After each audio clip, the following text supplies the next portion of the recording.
famille Jambo Mbote, Bento Abokia Mbote qui est nous la famille Saoufé. Nous allons parler aujourd'hui de acheter une maison à Kinshasa est devenu impossible. Alors, il y a beaucoup de gens qui pensent que, acheter une maison à Kinshasa, c'est comme acheter une hutte quelque part dans un village. Eh bien, vous vous trompez parce que ça coûte vraiment très cher. Et comme les banques ne permettent pas de faire donc, des grandes transactions vers le Congo ou à l'extérieur du Congo, eh ben, ça rend les choses très compliquées pour la majorité des gens qui veulent donc acheter une maison. Alors, on va essayer de vite vous expliquer. Acheter une maison, ça veut dire que c'est une maison qui, donc, il y a déjà un terrain, donc le foncier est déjà réglé, et ensuite, donc, il y a déjà les grosses œuvres qui ont été faites, et ensuite, il y a les finitions qui ont été faites, donc ça veut dire que vous avez pratiquement clé à la main ou presque clé à la main. Il suffit d'aménager, et ensuite, vous pouvez entrer dans votre maison. Donc, acheter une maison, ça demande de l'argent et beaucoup de liquidités dans un pays comme le Congo où les spéculations sont en train de battre train. Ça veut dire que les prix sont insupportables et il y a vraiment une très grande inflation et ça rend les choses assez compliquées. Et quand on parle d'avoir de l'argent pour pouvoir acheter une maison, eh bien, on parle de travail. Et vous savez que le chômage au Congo est vraiment à son apogée. Eh bien, les gens n'ont pas de travail. La preuve, vous avez vu quand il y avait les élections au mois de décembre, eh bien, il y avait autant de millions de gens qui voulaient tous devenir des députés. Et peut-être qu'ils pensaient que c'est là-bas qu'il y a un secours ou qu'ils seront sauvés. Eh bien, bon, la suite, vous la connaissez. C'est pas tout le monde qui a réussi à devenir député, donc il doit avoir d'autres gens qui doivent avoir un autre travail. Et alors, le souci qu'il y a, c'est quoi? C'est que les banques ne travaillent pas avec les gens qui n'ont pas de revenus fixes. Et c'est seulement il y a moins de 15% de Congolais qui ont un travail avec un revenu fixe. Et ça, c'est vraiment une situation très déplorable. Ça veut dire que ça rend les choses assez compliquées pour que les banques puissent travailler donc avec les citoyens qui n'ont pas un revenu fixe. Ça veut dire qu'ils n'ont pas d'idée de ce qu'ils devraient penser ou attendre ou trouver une solution pour qu'ils puissent financer donc les crédits que les gens veulent prendre pour l'achat donc de leur maison. Ensuite, l'autre grand souci qui vient est que la majorité des Congolais n'ont pas un compte en banque. Donc ça veut dire que leur revenu n'est même pas connu. Donc 92% des Congolais, s'il vous plaît, gagnent leur argent dans l'informel. Et donc, vous voyez, c'est tous les petites tables que vous voyez en longueur de journée, partout dans les routes, etc., où nos mamans sont en train de vendre de la nourriture, où nos papas sont en train de vendre des choses, etc. Les magasins, les boutiques, ou des gens qui travaillent pour les Indiens, les Pakistanais, etc. Au fait, parce qu'ils n'ont pas un compte en banque, on leur paye donc comptant, donc cash. Ça veut dire que la banque ne reconnaît pas cet argent-là. Donc, vous devez avoir un salaire qui est versé sur votre compte en banque. Ça veut dire que vous avez un revenu qui entre, donc un compte en banque qui est actif, et c'est à partir de ce moment-là que pour la banque, ils ont quelques garanties que vous avez un salaire sur lequel ils peuvent faire donc une simulation, un calcul si c'est quel montant qu'ils pourront donc débourser pour pouvoir donc financer votre projet.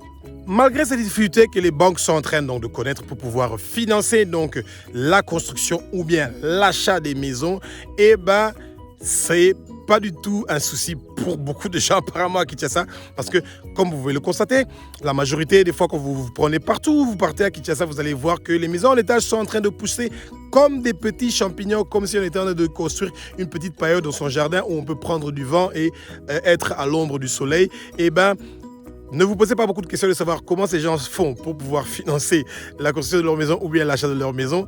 Ici, au Congo, moins vous posez vos questions, long sera votre vie et vous allez voir que vous allez être vraiment tranquille.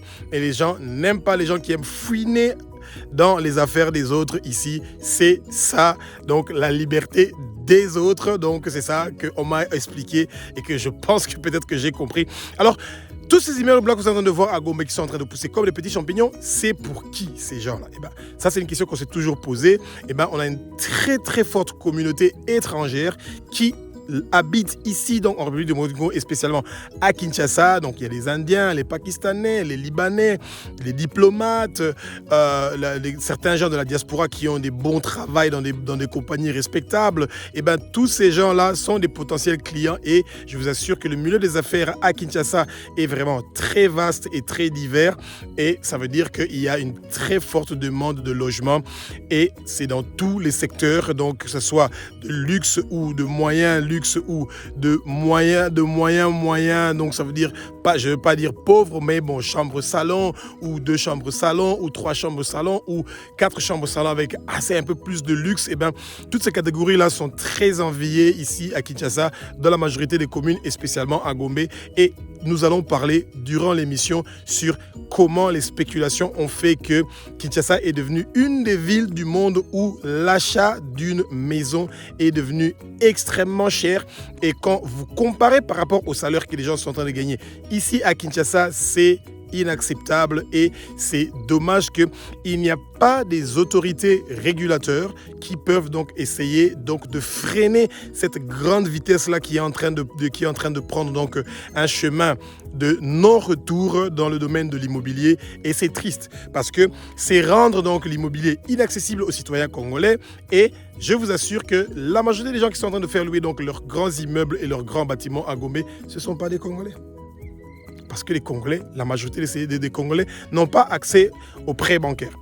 Et les autres ont fait des choix intelligents, stratégiques, et on ne sait pas vraiment très bien avec qui ils sont en train de travailler, mais ils réussissent à avoir des moyens pour pouvoir réussir donc à financer leurs projets. Donc, comme vous avez des amis qui sont des banquiers ou des amis qui ont des connexions dans les banques, eh ben, vous pouvez faire sortir de l'argent. Et tout à l'heure, vous allez écouter les chiffres et c'est vraiment terrible les montants que vous allez entendre des prix des maisons à Kinshasa. Donc, malgré qu'il y a donc beaucoup de gens qui sont en train des entreprises ou des individus, des particuliers donc qui sont en train de construire beaucoup des immeubles ici à Kinshasa, eh ben la demande elle est extrêmement élevée. Donc, il y a moins de logements qui sont construits par rapport à la demande. Donc la demande, elle est vraiment très forte. Et l'autre souci qu'il y a qui fait que donc les prix donc du foncier, on va dire des terrains, est inaccessible, et ben c'est parce que la majorité des parents qui ont acheté des terrains il y a longtemps ou beaucoup d'années passées, et ben ces parents-là ont beaucoup d'enfants et quand il y a des conflits entre les familles pour pouvoir donc se décider qu'est-ce qu'ils doivent faire avec le terrain parce qu'ils ne peuvent pas partager un terrain de 20 sur 20 en plusieurs morceaux pour que chacun puisse le vendre à la façon qu'il veut, et ben ces terrains-là restent inoccupés et c'est comme ça que vous voyez qu'il y a des maisons délabrées partout à Gombe, etc. ou dans d'autres communes. Et normalement, l'État devrait intervenir pour pouvoir amener de l'ordre et de la discipline dans ce domaine-là et ça pourra donc essayer de faciliter la tâche. Et alors, l'autre souci qu'il y a, c'est quoi? C'est il y avait beaucoup de gens à l'époque donc de Mobutu, du régime de Mobutu, et ben qui avaient donc des terrains ou des maisons et qui n'ont pas réussi à les entretenir ou qui n'ont pas réussi à payer les taxes ou les impôts pour ça, que ce soit à Gombe ou partout ailleurs, etc. Et que ces maisons-là sont en train donc de s'abîmer et de se dégrader, et ben c'est des mesures que le gouvernement devrait prendre pour discuter avec ces familles-là, pour pouvoir libérer ces terrains-là, que ça soit accessible pour que la ville puisse continuer donc à avoir une certaine propriété et que ces terrains-là soient disponibles pour les gens qui veulent investir dans ce domaine de l'immobilier-là. Ces terrains-là devraient être donc à la portée des gens qui ont les moyens de pouvoir réussir donc à les exploiter. Donc ça veut dire c'est un souci qui est quand même assez très compliqué. Alors, l'autre souci qu'il y a et qui rend les choses assez complexes, c'est chaque fois nous parlons de cette histoire-là, il y a une grande lenteur du côté de l'administration pour pouvoir donc faire les échanges des papiers ou pouvoir donc avoir les numéros de cadastre, pour avoir les fiches parcellaires, etc. Donc la procédure donc de pouvoir devenir le vrai propriétaire, jusqu'à ce que vous avez donc le titre de propriété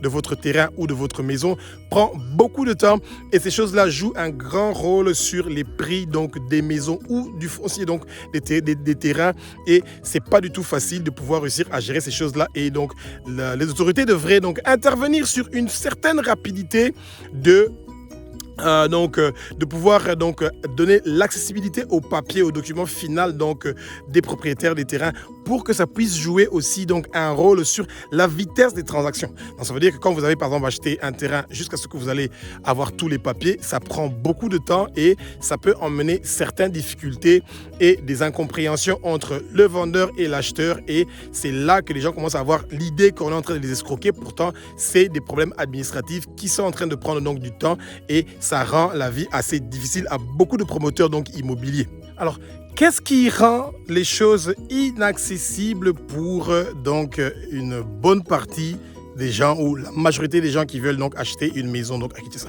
Alors, on va essayer de vite vous résumer quelque chose. Donc, la majorité des gens à Kinshasa touchent entre 150 et 200 dollars donc le mois.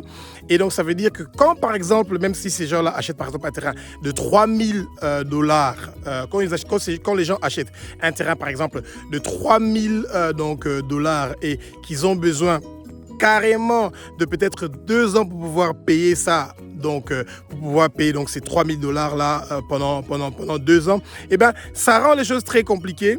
Et imaginez-vous maintenant que si ces gens devraient obtenir un crédit qui va au-delà de 150 000 dollars, au-delà de 200 000 dollars, qu'est-ce qui va se passer? Et c'est la raison pour laquelle vous voyez que donc la majorité des gens ne réussissent pas donc à payer, donc à avoir donc des crédits dans les banques. C'est parce que leur revenu est un revenu qui est bas. Donc la moyenne des terrains de 20 sur 20 que vous trouvez déjà assez à minimum 1 heure de route de Kinshasa, du centre-ville de Kinshasa, et ben c'est là que vous trouvez certains terrains de 20 sur 20 qui commencent à partir de 3000 dollars jusqu'à monter, et ça rend les choses donc assez compliquées et complexes. Alors, ce qu'on aimerait bien essayer d'expliquer aux gens est que Kinshasa est en train de vite se développer. Donc ça veut dire que les gens sont en train de partir dans des coins assez reculés, mais c'est parce que c'est là-bas où les terrains sont assez accessible, et donc qu'il y a moyen de pouvoir donc trouver un coin où il y a des prix qui sont assez raisonnables pour que ces gens-là puissent réussir donc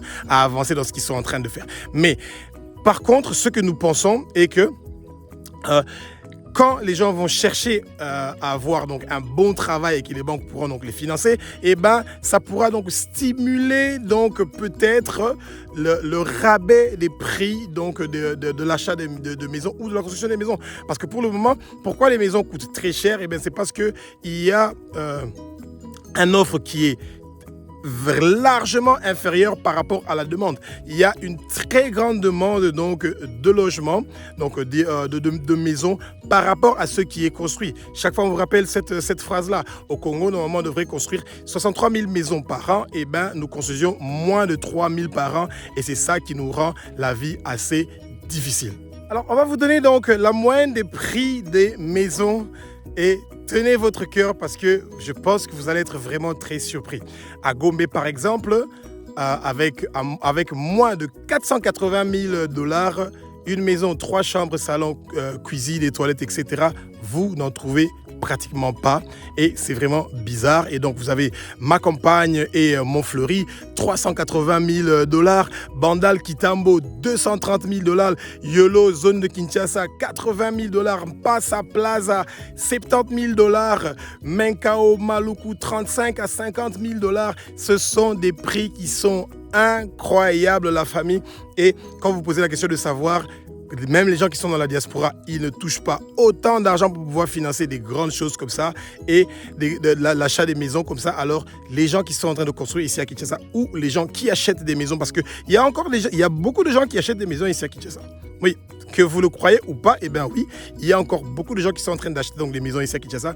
Et donc, c'est quelque chose que vous devez donc essayer de mettre dans votre tête, de trouver une façon de comment vous pouvez faire pour pouvoir réussir donc à arranger ces histoires-là. Donc, ça veut dire que nous sommes en train de chercher à expliquer aux gens que c'est très important que nos autorités puissent trouver des solutions, surtout pour le prix des matériaux de construction, donc de réguler le prix des matériaux de construction, et aussi de freiner l'importation des matériaux de construction pour pouvoir donc d'abord créer de l'emploi ici chez nous en République démocratique du Congo, avec des entreprises qui sont en train donc de transformer donc des produits bruts en matériaux de construction, et ensuite que ces gens-là puissent réussir donc à continuer donc à créer donc de l'emploi en produisant les matériaux de construction sur place chez nous en République démocratique du Congo. Et ça pourrait donc beaucoup aider donc à créer de l'emploi et aussi à réduire le prix donc de l'immobilier.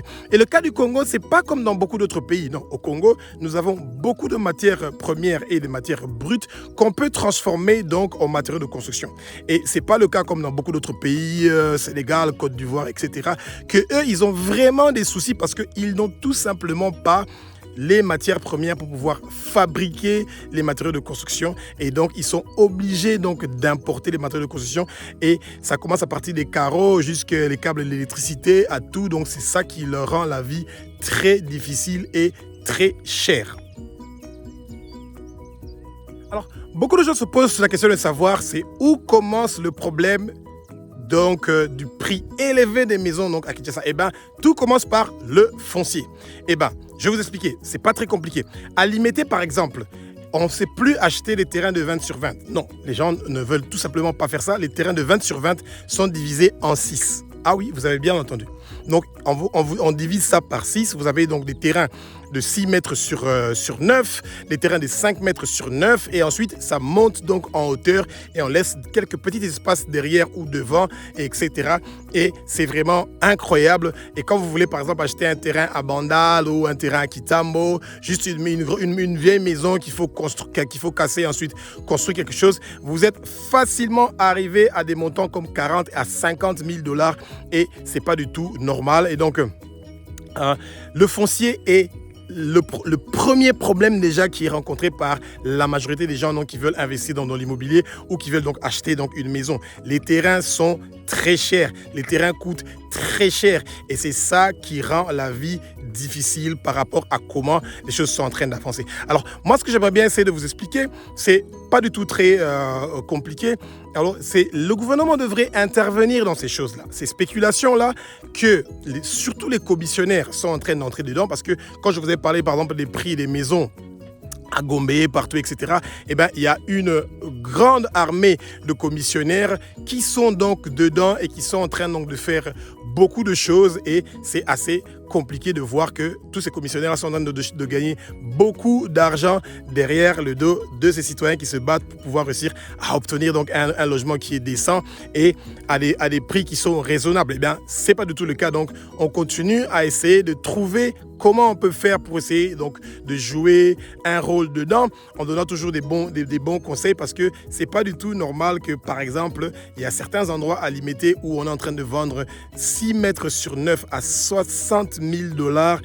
Expliquez-moi, 60 000 dollars, ça veut dire, même si ça devait se faire 50 000 euros, vous achetez un très bon terrain quelque part en France ou en Belgique et peut-être que si vous avez un crédit, vous pouvez construire une maison, une petite maisonnette et vous avez un logement. À la place d'avoir ça, vous avez seulement un terrain à limiter et vous devez encore commencer donc à construire. Donc, tant qu'il n'y aura pas des autorités donc de régulation, les prix, donc les promoteurs immobiliers vont continuer à faire flamber les prix, ils vont continuer à faire les spéculations et ça va donner plus donc une ouverture pour la construction ou la vente des maisons de luxe que tout ce qui peut partir vers éventuellement le social, même si on sait, oui, effectivement, qu'il y a beaucoup de gens qui ne peuvent pas donc acheter les maisons, mais il fallait qu'il y ait donc une sorte de subvention de l'État pour pouvoir essayer d'alléger donc cette situation-là. Mais d'abord, il faudrait d'abord tacler le problème d'avoir des autorités de régulation qui sont en train d'intervenir sur les prix. Quelqu'un peut se réveiller le matin, il se dit, écoute, ma maison a une valeur de autant de 1000 dollars. Il n'y a personne qui est là pour le contredire. Et comme souvent, il y a des gens qui doivent se débarrasser de beaucoup de dollars qu'ils ont, qu'est-ce qui se passe? Ils sont en train donc de prendre ces dollars-là et d'acheter des immeubles ou d'acheter donc des maisons et qui mettent ces choses-là donc en location. Donc c'est ça l'histoire qu'il y a. Donc nous cherchons toujours à trouver une solution de comment nous pouvons faire pour essayer d'avancer dans ce que nous sommes en train de faire. Donc nous espérons que ça pourra nous rapporter quelque chose dans tout ce que nous sommes en train de faire et qu'on pourra trouver donc des solutions. On continue à donner des conseils. Pourquoi? Parce que nous savons que nos autorités nous écoutent et tant qu'il n'y aura pas des autorités de régulation, des prix dans l'immobilier, les prix vont continuer à flamber. Les promoteurs immobiliers vont continuer à faire leurs spéculations comme ils le font très bien aujourd'hui et le marché est en train carrément de s'abîmer. Et je vais vous dire, la majorité des immeubles que nous avons à Gombe, ce n'est pas les Congolais qui sont les propriétaires de ces immeubles-là. Les autres pays, les autres étrangers ont compris, des Ivoiriens, des Togolais, des Ghanéens, des Sénégalais, des Maliens, les Libanais, les Pakistanais, les Indiens, les Bangladeshais. Tous ont compris que l'immobilier est en train de rapporter gros et surtout qu'ils ont beaucoup de ressortissants qui ont besoin aussi d'avoir des logements.